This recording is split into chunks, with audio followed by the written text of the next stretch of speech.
રૂપાલાની ticket રદ કરો, બસ એક જ માંગ અને ક્ષત્રિય સમાજ મેદાને ઉતર્યો હતો. રાજકોટમાંથી ઉઠેલો વિરોધનો પવન આખા રાજ્યની સાથે સાથે દેશભરમાં ફૂંકાઈ ગયો.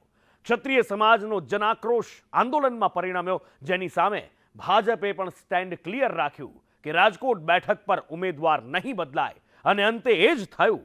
રૂપાલાએ હજારો સમર્થકોની ઉપસ્થિતિમાં ફોર્મ ભર્યું. ફોર્મ ખેંચવાની તારીખ જતી રહી, પૂર્ણ થઈ ગઈ. ક્ષત્રિય સમાજે આપેલું અલ્ટિમેટમ પૂરું થયું. એક તરફ ભાજપ તરફથી પિક્ચર સાફ છે, પણ ક્ષત્રિય સમાજ તરફથી પિક્ચર ક્લિયર નથી દેખાઈ રહ્યું. ક્યાંક ક્ષત્રિય સમાજનો ભાજપને સમર્થન દેખાઈ રહ્યું છે, તો ભાજપ પણ દાવો કરે છે કે કોઈ નારાજગી નથી રહી. તો બીજી તરફ ક્ષત્રિય સમાજ કહી રહ્યો છે કે રૂપાલા સામેની એમની નારાજગી હજી પણ યથાવત છે.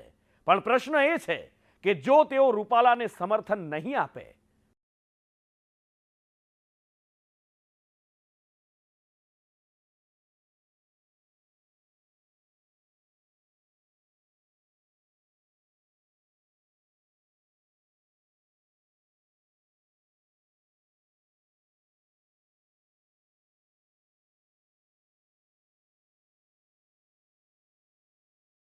આપણે ગુજરાતીમાં એક કહેવત છે, જાજા રસોઈયા રસોઈ બગાડે.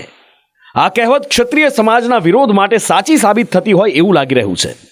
ક્ષત્રિય સમાજે રૂપાલાની ટિકિટ રદ કરવાની માંગ સાથે મોરચો માંડ્યો, જબરજસ્ત વિરોધ કર્યો.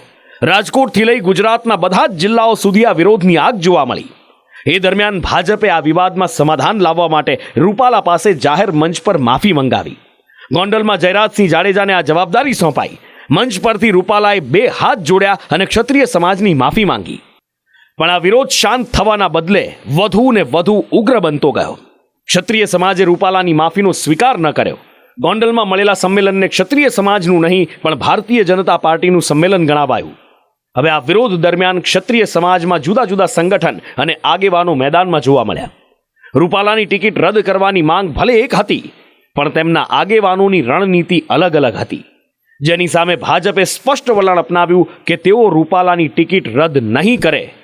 પણ તેની સામે ભાજપે ક્ષત્રિય સમાજને મનાવવાના પણ ઘણા પ્રયત્નો કર્યા. સંકલન સમિતિ સાથે બેઠક કરી. પ્રદેશ પ્રમુખ CR પાટીલે પણ 2 હાથ જોડીને માફી માંગી. એ બાદ મુખ્યમંત્રી ભૂપેન્દ્ર પટેલના નિવાસસ્થાને બેઠક થઈ, જેમાં પણ કોઈ સમાધાન ન આવ્યું. રૂપાલા ફોર્મ ભરે એ પહેલા જ ક્ષત્રિય સમાજે રાજકોટના રતનપરમાં મહાસંમેલન યોજ્યું, જેમાં લાખોની સંખ્યામાં જનમેદની ઉમટી પડી. જાહેર મંચ પરથી રૂપાલા અને ભાજપનો વિરોધ કરવાનો હુંકાર કરાયો. પણ આ સંમેલનના 2 જ દિવસ બાદ રૂપાલાએ ફોર્મ ભર્યું. રૂપાલાની ટિકિટ રદ થઈ નહીં અને ભાજપનો વિરોધ કરવાની, અન્ય ઉમેદવારોને સમર્થન આપવાની ચીમકી ઉચ્ચારવામાં આવી. હવે ફોર્મ પરત ખેંચવાનું અલ્ટિમેટમ પૂર્ણ થઈ ગયું છે, ત્યારે હવે ક્ષત્રિય સમાજ કઈ રણનીતિ પર કામ કરશે એની ચર્ચા તેજ થઈ છે. પણ આ દરમિયાન ક્ષત્રિય સમાજમાં સંકલન સમિતિ સામે જ મહિલા અગ્રણીઓનો અસંતોષ બહાર આવ્યો છે.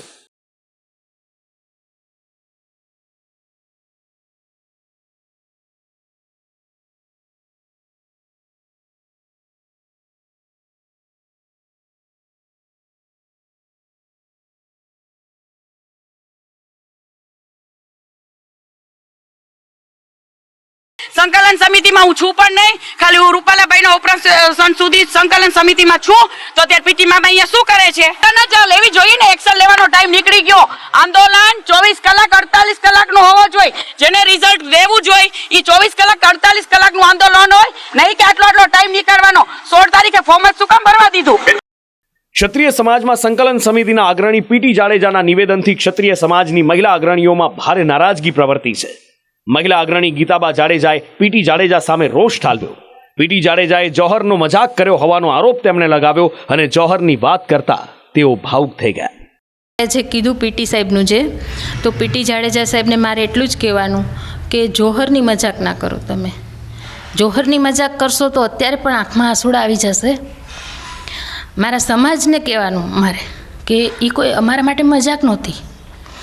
હા, કદાચ PT સાહેબને જે તે વ્યક્તિ સાથે વાંધો હોય અને જે તે વ્યક્તિને અનુલક્ષીને જોહરનું કહેતા હોય, તો જે તે વ્યક્તિએ જોહર નહોતું કર્યું, કે જોહરની જાહેરાત નહોતી કરી. જાહેરાત અમે કરી હતી. એટલે આજે PT સાહેબનું જે નિવેદન છે ને, એ અમારા દિલ ઉપર ઘા લાગે છે. તો હવે હું આજથી PT સાહેબને અને તમામ જે આગેવાનો છે એને હું વિનંતી કરું છું કે જોહર ઉપર બોલતા પહેલાં 7 વાર વિચારજો. જોહર શું હતું ને એ આજે અમે અનુભવ કર્યો છે. પીટી જાડેજાએ નિવેદન આપ્યું કે સમાજે જોહર કરવાની વાત નહોતી કરી, જેની સામે પ્રજ્ઞાબાએ કહ્યું, અમે સમાજનો જ ભાગ છીએ, અમારી રીતે વિરોધ કરી શકીએ છીએ. મજાક તો ઘણા લોકોએ બનાવી દીધી છે, એ સાચી વાત છે. કાલે જ મેં એક વિડીયો જોયો જેમાં પીટી જાડેજા કહી રહ્યા હતા કે સમાજે અમને નહોતું કીધું જોહર કરવાનું. તો હું પણ પીટી જાડેજા સાહેબને કહેવા માગું છે, હકીકત છે સમાજે અમને નહોતું કીધું જોહર કરવા માટે, પણ અમે સમાજનો એક ભાગ છીએ. અને આજે અસ્મિતા ઉપર આવીને સ્ત્રી અમારા ઉપર આવીને રહ્યું છે, એટલે મેં ને ગીતાબાઈ નક્કી કર્યું હતું જોહરનું.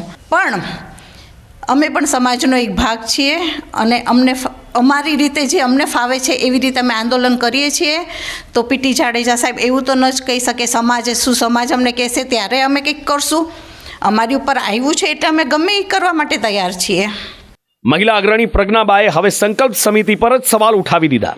પદ્મિની બા પછી પ્રજ્ઞાબા અને ગીતાબાએ વિરોધ શાંત થવા પર નારાજગી વ્યક્ત કરી છે. સંકલન સમિતિમાં જ ભાજપિયા હોવાના આરોપ પ્રજ્ઞાબાએ લગાવ્યા છે. જોઈએ છીએ અત્યારે સંકલન સમિતિ એની રીતે કાર્ય કરી રહ્યું છે અને અમે અત્યારે તો અમારી રીતે જે બી થાય છે કરીએ છીએ.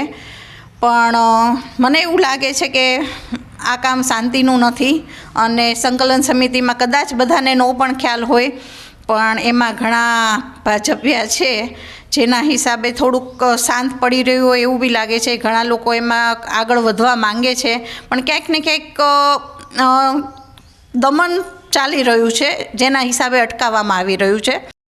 ગુજરાત ભાજપ હજી પણ ક્ષત્રિયોને મનાવવાના પ્રયાસ કરી રહ્યું છે. ક્ષત્રિયો ભાજપ તરફી મતદારો રહ્યા છે અને તેથી જ તેઓ સમાજને નારાજ રાખવા નથી માંગતા. ભુજમાં ગૃહ રાજ્યમંત્રીની ક્ષત્રિય આગેવાનો સાથે બેઠક થઈ.